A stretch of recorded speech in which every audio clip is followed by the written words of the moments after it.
You know, 100 years ago, I worked at Walmart. It was my last real job. I quit that job when I was 19. And, in a short period of time, I went from unloading trucks to managing 2 departments to being a support manager. And within 11 months, I left the company, and that was the end of that. So I wasn't interested in spending my life at Walmart. But something that I learned from there that I'll keep around for a long time is no matter what the price of anything was, they paid people to go shopping at other stores, and no matter what the price was, they would sell it for 5% cheaper. So for instance, Tide detergent at that time, they were paying about $7 for a bottle of Tide and selling it for $4.97. And they'd put it on the end caps and feature it. So it's not like they sold it when somebody was specifically looking for Tide. They'd put it on the end caps and feature it that you could buy your shit there cheaper than anyplace else. So they'd highlight it and then go sell it for a 30% loss. You get it? So, then Amazon happened, and which Walmart's still a massive company, et cetera, but it's a lot less massive than it would have been without the presence of Amazon. Clearly, I don't think anybody would argue that. So. And what's Jeff say? Jeff Bezos, what does Bezos say about this? Well, he's like, yeah, when they came along and they built a model that was very challenging for, basically made Kmart extinct, and it's very challenging for Target and Walmart to compete with on some metrics, and becomes ever more challenging when, next day delivery is more fun than going to the store, ain't it? And I think, I have so much shit delivered to me that's like, Uber Eats and Amazon and so on, like, I barely leave. I was joking with one of my buddies earlier he's sitting back there right now. And I'm like, well, for instance, I won't leave this building today. I flew in here last night and, I won't go outside until tomorrow night. It'd be 48 hours and, there's a gym here and I get food delivered, and why would I leave the building? And I spend a lot of my life that way. It's like everything gets delivered. I get chauffeured wherever I'm going, and then a jet takes me somewhere else, and then so on, and food gets delivered, and so Jeff Bezos's point is like, well, when you make it so goddamn convenient that it's more convenient to order it online, you'll get it quicker or similarly fast with no effort, same day delivery. Amazon, they got the Now app. How quick can you get your shit on Now? I never tried it, but yeah. No, it's like 2 hours. Yeah, it's like a couple hours. It's like you order some shit and it pops in 2 hours. That's amazing. So, yeah, so, Bezos is like, well, they talk shit about Amazon, but, in 10 or 20 years, somebody else is going to come along and they're going to come up with a better system, and they're going to give us a hard time too. And he's like, that's just the nature of a business cycle, So. But it's because you can't compete on price. Like it's just a losing proposition. Because because you compete on price, it's like you have to race to the bottom, and the problem with that is you might win, right? That's what happened. And if you're competing on price, it's like it's different. You got to find a way to make your shit extraordinary. Like there's not far from here, there's a sushi restaurant. Now you can get sushi all over New York, anywhere for varying prices. But there's one, I forget the name of it, and it's like you gotta get to go in there. You don't get a menu. They're gonna tell you what you eat. It's like $350 a plate, a person. And they're gonna give you and it's different. They're not competing on price, so you got to find a different way to compete. I would imagine it's a little different for you, right? Because you got such a reputation that it's like, yeah, if you want it from is that working in your industry too? Like, I'm imagining you don't compete on price. No, believe it or not, I do compete because it's not every day celebrities are buying stuff. You know what I mean? So not only do I have that business on one shelf, but I've branded in e-commerce. So I had to. Yeah. You got to go with the times. Can you compete with Amazon? No, you're gonna get smashed. You got to do something different. But there is a brand reason yourself. People come to you, like Yeah. that's what you say, the brand. They might come to you over even if it costs more with somebody. Oh, absolutely. If it's a few $100s, $1,000, even it depends what it is. If it's a $100,000 watch and somebody else is selling it for $2,000 less than me, then no, they're not going to buy it from them. They know that they can trust me and they'll go with me. Bottom line. But watches and jewelry, it's not produce. It's not potatoes. So I don't know what you're selling now or what you're trying to do, but You can't fuck with the big boys right now. That's the bottom line. So, I mean, it was a business-to-business infrastructure thing. And we were actually very differentiated. We were offering a much higher quality of service than anyone else did. But, I mean, my theory was at some point people stopped caring about the quality, that, they were just looking at the cost, and that was that.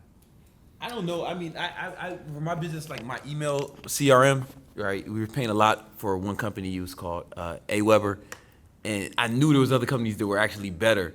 But and this is for me. I don't know if this is applicable. Or hopefully, it helps. I stayed with them just because they were the only company that I've ever done business with online that every time I called, I got a human who would like help me right along. And for me, that was just because email was such a big part of our business. To be able to talk to a human who would like fix the problem for me instead of getting ran around or having to fuck with some shit on email, that meant paying more for like less features. For me, I made that decision. So I don't know how you can do it in your next business, or even if that's something you could have did. But the price, like just without that, I would have went somewhere else. So there's some things you could do, I would imagine. I just don't know. It's going to be different for every industry. There's places where I get into a pattern. I'm like this with some restaurants, I get into a pattern where I'll go to that restaurant or I'll go to this or that place and I'll order the same goddamn, I don't need to see a menu. I know what I'm going to eat. And, as long as it's a good experience, I'll just go there years and bring, big groups of people with me sometimes. And I mean, I'm a great person to have for a restaurant client. I'm chubby. I like food. I over order. I might bring 20 people with me. I'm a good customer to have like that. But they just got to piss me off bad, once or twice. Something happens and you talk about it. And but if I talk to the manager, it's just kind of an ordeal. It's a serious thing. If it was a little minor slight, I'd just say, no, you had a good experience for a long time, not even to talk about it. If there's a major something, I'd bring it up one time, but it better fucking be addressed. The second time something happened, well, there's a lot of good restaurants. There's a lot of other good restaurants too. I could learn to love another one too. Or, one of the few things that I'm a sucker for is my airline.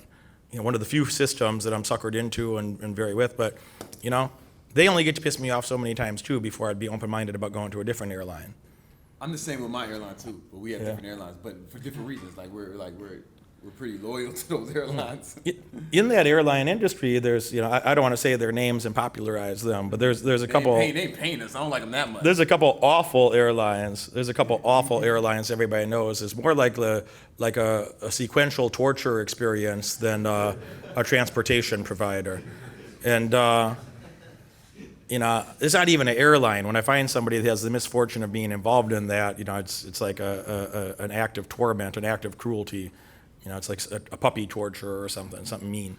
But yeah, I know. But how do those people make money? Is they have, what do the airlines do? They advertise low costs, super low, because what they learned is the average person, the average consumer, only flies once every 10 months.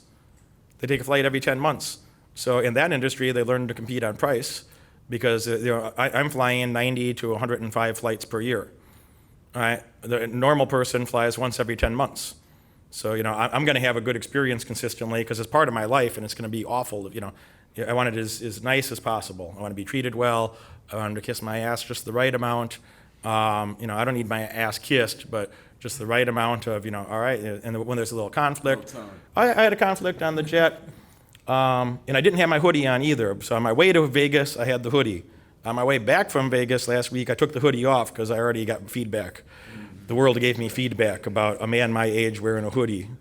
And then, there's a woman behind me. So she's playing her fucking phone. She's sitting behind me playing her fucking like loud shit on her phone before we take off. And, I wasn't even rude at first. I said, at first. You have some headphones. Use some headphones with that.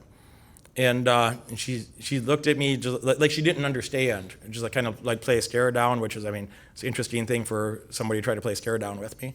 And then I literally thought maybe she doesn't speak English. I heard her gibbering somehow. Maybe she doesn't speak good English. I told her again. I said, just use some headphones. Right now you're polluting the entire first class cabin with this noise. And she says, "How dare you?"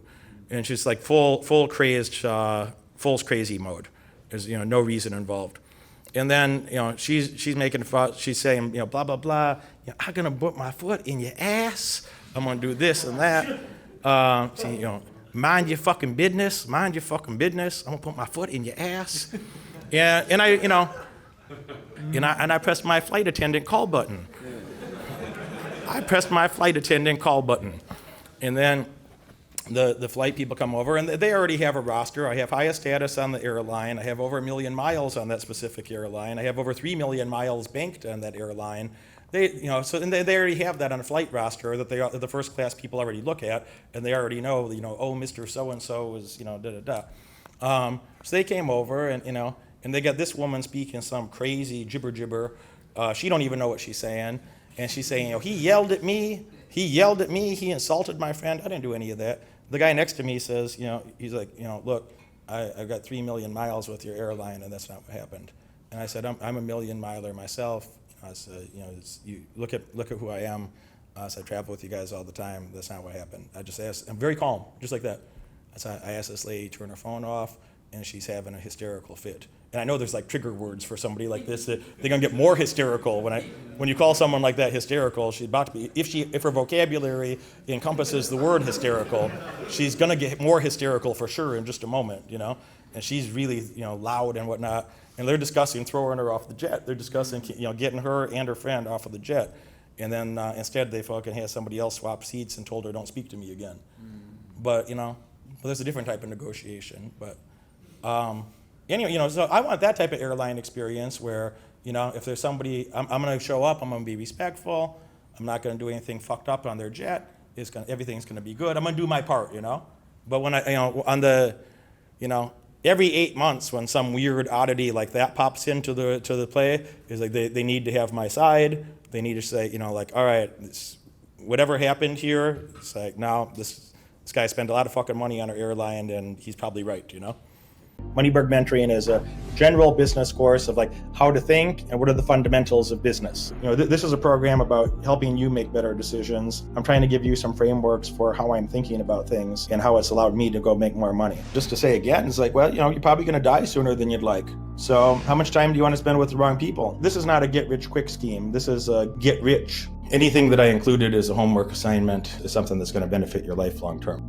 Derek, what's the one big thing? The one big thing is that you showed up here. I'm just saying, hey man, you can do a lot better, and you're going to.